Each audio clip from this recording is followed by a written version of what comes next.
Здравствуйте, мои хорошие, прекрасные, родные, сияющие души. Сегодня нам поведают сказку, необыкновенную сказку про девочку, вольный ветер и... Девочка дружила со всей природой. Она очень любила окружающий мир. Еще она дружила с вольным ветром.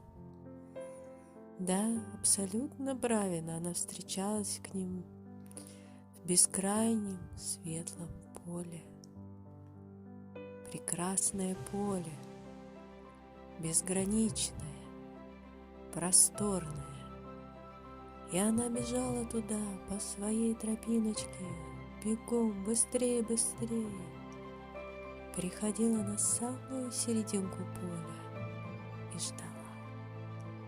И вот вокруг нее сначала потихонечку начинался крутиться ветер.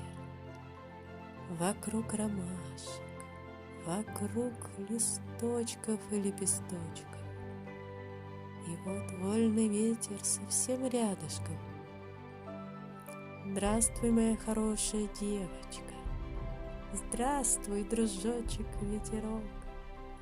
Какую историю ты поведаешь мне сегодня?